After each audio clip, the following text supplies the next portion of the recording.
आपको लगेगा नहीं कि क्या हुआ, मैं कहां भ्रष्ट हुआ, ऐसी जगह खड़े हो जाओगे कि जान भी नहीं पाओगे कि मैं कहां चढ़ रहा था। दोबारा उत्साह भी नहीं आ पाएगा। अभी बच्चा ना तो लोक को जानता है, ना परलोक को जानता है, ना हित को जानता है, ना अहित को जानता है। अभी उसका ब्रह्मचर्य किसी काम लायक नहीं हुआ और वो उतर गया व्यभिचार में। क्या होगा उसका जीवन?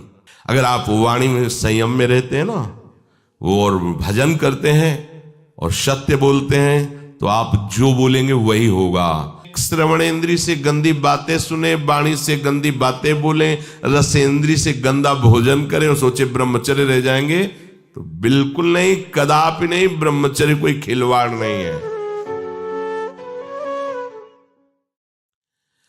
अब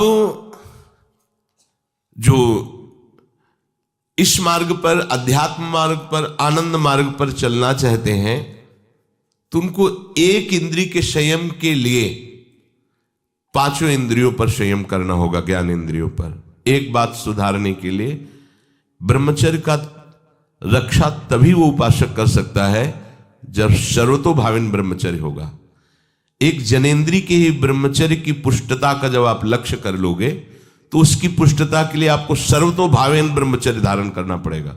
सर्वतोभावेन नेत्र का ब्रह्मचर्य, जो नेत्र किसी को भी देखकर भोग कामना कर लेते हैं, भोग बुद्धि से देखते हैं वस्तु को, व्यक्ति को, किसी को भी, ये नेत्र से व्यभिचार हो रहा है।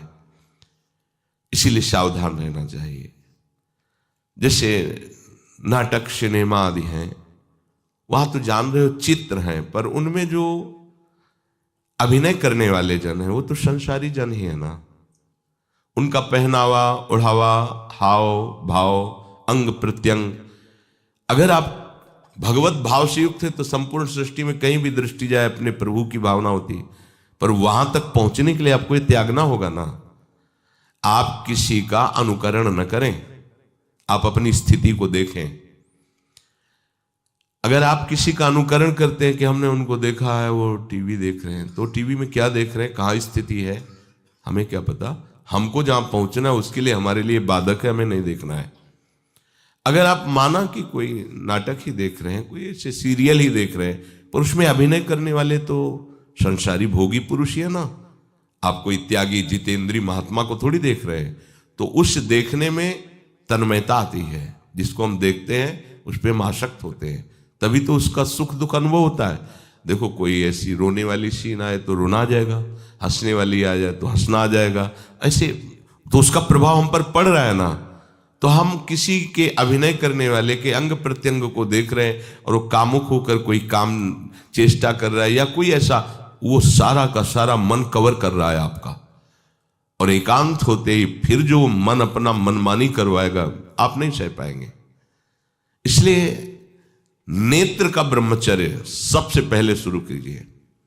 आपको वो चीज नहीं देखनी, वो बात नहीं पढ़नी, वो दृश्य नहीं। श्रीमद् भागवत में वर्णन है, कोई पशु पक्षी भी मैथुन कर रहा हो, अचानक दृष्टि गई तो मानसिक प्रणाम करके दोबारा दृष्टि नहीं जानी चाहिए। इसीलिए लिखा है कि आप एक धनुष भूमि को देखकर, एक धनुष, इसमें किसी की हानि नहीं होगी, आपकी भी हानि नहीं होगी। आप एक धनुष भूमि देख करके ही चलिए। मतलब बहुत लंबी दूरी देखने की जरूरत नहीं है, बहुत दृष्टि उठा करके इधर उधर गर्दन हिलाने की जरूरत नहीं है। और जैसे कि कोई टक्कर मार सकता है, तो देखो, जिनको प्रारब्धानुसार टक्कर लगनी होती है ना, वो चाहे जितनी सावधानी से चलो, वो प्रारब्ध आकर के दंड देता है। अन्यथा सीम की चाप सके को तासु, बड़ रखवार रमापति जासु।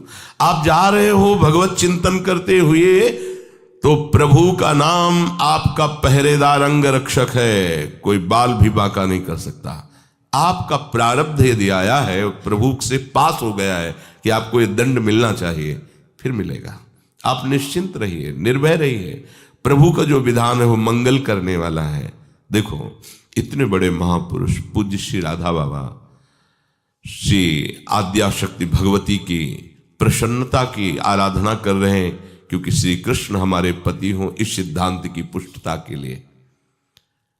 और पैर फिसल जाता है, स्नान करने जाते हैं, खड़ाऊ पहने हुए थे और अंग टूट जाता है, दवा नहीं लेते, बांस की खिपचाल बांधकर पुनः अनुष्ठान में बैठते हैं। बलिहारी ऐसी सामर्थ्य की, ये भागवतिक प्रारब्ध ऐसे महापुरुषों को भी दंड दे देता है। देखो ना, ऐसे महापुरुष जो ऐसी ऊंचाई पर पहुंचे हैं और इतने भागवत भजन में नियम निष्ठ है, उनको भी प्रारब्ध दंड दे रहा है शरीर को। तो अपने को इससे निश्चिंत हो जाना है। जो होना है उसे रोक नहीं सकते, जो नहीं होना उसे कोई कर नहीं सकता। अपने आराध्य देव के चिंतन में ज्यादा नेत्रों को इधर उधर दौड़ाने की जरूरत नहीं है। नेत्र का ब्रह्मचर्य, फिर वाणी का ब्रह्मचर्य, बहुत बड़ा प्रभाव पड़ता है इससे। यदि आप जवान से अश्लील बातें, गंदी बातें, कामुक बातें करेंगे तो आप ब्रह्मचर्य रह ही नहीं सकते।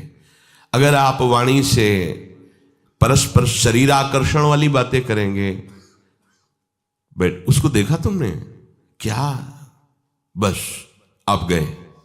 चाहे वो स्त्री शरीरधारी साधक हो या पुरुष शरीरधारी, परस्पर आकर्षण संबंधी यदि वाणी खुली आपकी, तो वाणी के व्यभिचार से आपका जनेंद्री का व्यभिचार प्रारंभ हो जाएगा। आप रोक नहीं सकते, नहीं रोक सकते। इसलिए वाणी से भी कोई ऐसी वार्ता ना कीजिए जिससे आपके अंदर काम वेदना बढ़े। श्रवणेंद्री का, कान से गंदी बातें, व्यभिचार की बातें, कामुक बातें सुनना जिससे हमारे हृदय में कामना जग जाए, बिल्कुल नहीं। भले वो किसी को लेकर टीका टिप्पणी की जा रही हो, देखो वो साधक है, उसको हमने देखा वहां ऐसे देख रहा था, वैसे कर रहा था, वो तो आपको समझ में आ रहा है कि किसी साधक की बात कर रहे हैं, वो तुम्हारे नाश के लिए उपाय कर रहे हैं जो आपको ऐसी बात बता रहे हैं। क्यों? क्योंकि आप भी तो साधक हैं। श्रवणेंद्री का व्यभिचार हो रहा है। आराध्य देव के सिवा और कोई बात कान से सुनना उसे व्यभिचार कहते हैं। इसलिए महाप्रभु कहते श्रवण फूटो जो अन सुनो। ऐसा हमारा अगर कान कुछ और सुने तो फूट जाए, नेत्र कुछ और देखें तो ये नेत्र नष्ट हो जाए, वाणी कुछ और बोले तो मुख हो जाए। हमारी श्रवणेंद्री का व्यभिचार नहीं होना चाहिए। धर्म की बात, अपने आराध्य देव की बात, शास्त्र सम्मत बात हम श्रवण करें। अन्यथा अगर कोई ऐसा मित्र है या हमारा साथ में रहने वाला है, कोई किसी भी साधक की को लेकर बात कर रहा है, तो भी हमें कान में उंगली डाले नहीं। हम कोई ईश्वर थोड़ी कि हम किसी को संभाल लेंगे, हम अपने को नहीं संभाल पा रहे। हमारे सामने किसी की बात मत करो। ऐसी करना है तो प्रभु की चर्चा करो, अन्यथा मत करो। तो अगर आप श्रवणेंद्री का ब्रह्मचर्य, वाकेंद्री का ब्रह्मचर्य, नेत्रेंद्री का ब्रह्मचर्य और त्वगेंद्री का ब्रह्मचर्य, अनावश्यक किसी को स्पर्श मत करो। परस्पर विरोधी शरीर को तो भूल कर मत करो। विरोधी शरीर जैसे हमारा पुरुष शरीर है, सामने स्त्री शरीर है, तो किसी भी तरह से सेवा के लिए संकेत करना या किसी भी सेवा के लेन देन में बचाव पक्ष में रहो। यहां रख दीजिए सामान, फिर आप उठा लीजिए। सीधे हाथ में सामान लेना नहीं, सीधे हाथ में सामान देना नहीं, जमीन में रख दीजिए। बहुत पवित्र है तो आप कुर्सी पे जो भी आसन उसका हाथ में लेने का नहीं। परस्पर विरोधी भाव वाले शरीरों का